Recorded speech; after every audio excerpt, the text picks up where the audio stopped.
Terima kasih Anda masih bersama kami di program Tokoh Kita. Kita masih berbincang bersama dengan Profesor Din Samsudin dan kita akan mengetahui lebih jauh lagi bagaimana kondisi yang harus kita hadapi di tengah wabah COVID-19 ini. Kita sebagai umat muslim sedikit terganggu karena tidak melaksanakan ibadah sholawat tarawih di masjid, namun juga melaksanakannya di rumah begitu. Namun meskipun ada beberapa yang melaksanakan sholat di masjid, namun dengan berjarak saf yang 1 meter, yang dalam Islam sebenarnya untuk saf ini harusnya dirapatkan begitu, Prof. Bagaimana, Prof? Dari pandangan dari Profesor sendiri. Iya, perlu saya tegaskan fatwa Majelis Ulama Indonesia tentang penyelenggaraan ibadah di tengah persebaran wabah corona atau COVID-19 ini menegaskan 2 hal. Di kawasan yang wabah corona meninggi, tak terhindarkan dan dikhawatirkan terjadi penularan, karena penularan itu terjadi lewat kontak berjarak dekat, maka sholat wajib pun termasuk sholat Jumat bisa dialihkan ke rumah dengan sholat zuhur. Apalagi sholat sunat seperti sholat taraweh. Nah, namun yang kedua, di kawasan yang wabah corona tidak menyebar, tidak membahayakan atau hampir tidak ada, maka kewajiban sholat wajib seperti sholat Jumat itu tetap seperti biasa di masjid. Nah, tergantung ya siapa yang menentukan soal zonalisasi itu, merah, hijau. Walaupun menurut ahli itu pergeserannya bisa sangat cepat. Hari ini hijau, besok sudah merah. Apalagi jika terjadi ya arus orang datang keluar masuk ke suatu kota, ke suatu desa. Ini akan memudahkan persebaran itu. Nah, ada yang kemudian tidak mau mengikuti fatwa seperti itu. Padahal fatwa semacam ini juga dikeluarkan oleh ulama di negara-negara Islam lain, tak terkecuali di Saudi Arabia. Dia saja Al-Masjidil Haram, Al-Masjidil Nabawi di Madinah tidak dipakai untuk kecuali petugas yang bekerja di lingkungan masjid itu. Baru sekarang dibuka. Mungkin kan di Saudi Arabia sudah mereda persebaran coronanya. Al-Masjidil Aqsa juga ditutup. Dan banyak masjid di negara-negara Islam lain juga demikian gitu. Nah, kalau ada yang tidak mau memahami itu, karena namanya fatwa itu bukan hukum positif, ya. Dalam arti akan ada sanksi, bukan sebagai negara, itu. Maka itu tugas negara, tapi bukan aspek keagamaan, tapi aspek berkerumunnya itu. Ya, karena begini, ya, ada yang mengatakan ya kita ini sehat walafiat semua. Ya. Tapi banyak terjadi, ada orang yang kelihatannya sehat walafiat, ternyata mengidap virus corona di dalam dirinya dan akhirnya menularkan pada orang lain. Sangat mudah itu terjadi. Pada hemat saya, sebaiknya ya umat ikutilah ya. Ini ahlu dzikri, ahli ilmu pengetahuan, ahli kesehatan mengatakan demikian. Didukung oleh agama, jaga diri. Jangan terjebak ke dalam kebinasaan menurut Al-Quran itu. Jangan menimbulkan bahaya dan membahayakan orang lain. Dan kita tetap bisa beribadah. 1, tetap bisa beribadah. 2, tetap bisa berjamaah. Hanya jamaahnya tidak di masjid. Dipindahkan ke rumah. Pahala sholat jamaahnya insya Allah sama itu.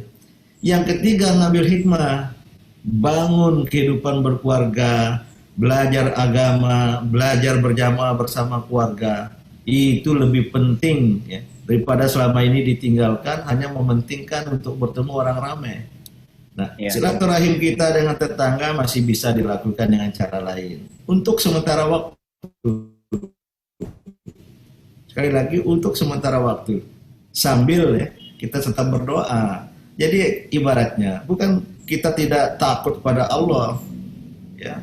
Kok takut sama virus, tidak takut sama Allah. Kita justru karena takut sama Allah yang mengajarkan umatnya agar berikhtiar dalam hidup ini. Jadi bukan tidak mau menjemput takdir di masjid, tapi berikhtiar sesuai dengan perintah Allah, perintah Rasulnya untuk mencari dan menjemput takdir lain. Allah lah yang maha tahu. Profesor, tadi sudah disampaikan berkali-kali, kalau di tengah wabah COVID-19 ini kita melaksanakan sholat tidak di masjid karena memang untuk menghindari kerumunan dan menjaga diri sendiri dan juga menjaga orang lain begitu ya Prof ya. Nah ini sudah dari sejak awal himbauan, ini kita kaum Adam ini sudah tidak melaksanakan sholat Jumat lebih dari 3 kali nih Prof. Ini hukumnya seperti apa Prof?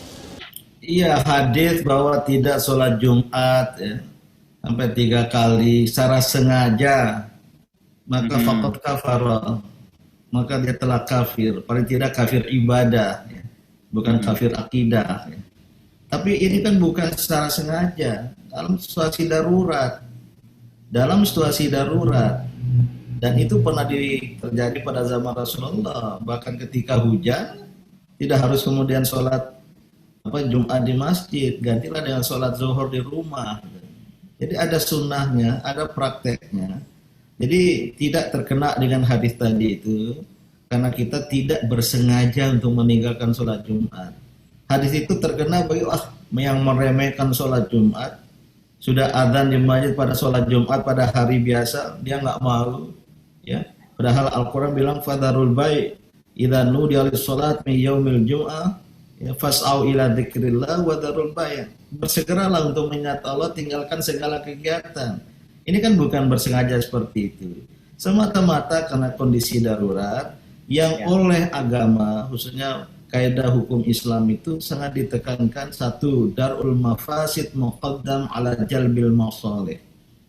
Mendahulukan, menghindari bahaya harus didahulukan, harus dikedepankan untuk dipentingkan daripada menciptakan kemaslahatan. Maka la dororo wala diroro, jangan membahayakan diri dan membahayakan orang lain. Nah ini ajaran-ajaran agama. Kalau pada hemat saya ya, menurut hemat saya alhamdulillah dengan berapa kali ini tidak beribadat ya, mudah-mudahan saya tidak masuk kafir, tapi tetap beribadat lebih khusyuk, lebih intensif ya. Yang selama ini kurang khusyuk dalam sholat, sekarang ini dalam suatu suasana seperti ini mengajak keluarga, itu yang mahal gitu. Jangan ya selama ini juga kalau Jumatan tidak ke masjid pula, sekarang kemudian menuntut untuk harus sholat Jumat di masjid. Saya kira beginilah, agama Islam ini ada prinsip-prinsipnya, tidak menyusahkan pemeluknya. Tapi kita tidak mau memudah-mudahkan, tapi semata-mata karena kondisi darurat. Ya, baik Profesor, wabah COVID-19 ini banyak penelitian yang akhirnya berjalan. Kalau kita berbicara mengenai kebersihan begitu ya Prof ya, mereka saat ini menganjurkan kalau kita untuk menjaga kebersihan dengan rajin mencuci tangan dan sebagainya. Namun, kalau dari pandangan Islam sendiri, sebenarnya hal kebersihan ini sudah kita lakukan dari dahulu dengan menjaganya berwudu begitu Prof, salah satunya Prof. Bagaimana tanggapannya Profesor?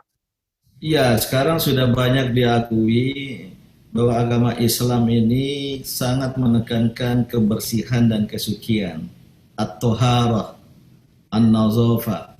Bahkan At-Toharah itu, bab bersuci itu selalu menjadi bab pertama dalam buku-buku fikih, dalam buku-buku hukum Islam. Sebelum sholat, sebelum ibadah, itu At-Toharah dulu. Maka ya, Islam sangat menekankan kebersihan. Maka ada ungkapan an-nazafatu minal iman, at-tahuru syatrul iman. Kebersihan, kesucian itu refleksi keimanan. Nah ini yang kurang ya kita lakukan selama ini. Hidup bersih, sehat ini. Walaupun ada wudhu tapi formalitas. Nah, alhamdulillah sekarang dengan wabah corona ini kita diajarkan dan kemudian gaya hidup kita, budaya hidup kita berubah. Dan itu sesuai dengan ajaran agama. Jadi jangan-jangan karena selama ini kita tidak menerapkan hidup bersih dan sehat, ya. Terutama wudhu secara sempurna dan ya rumah kita, lingkungan kita juga secara sehat gitu.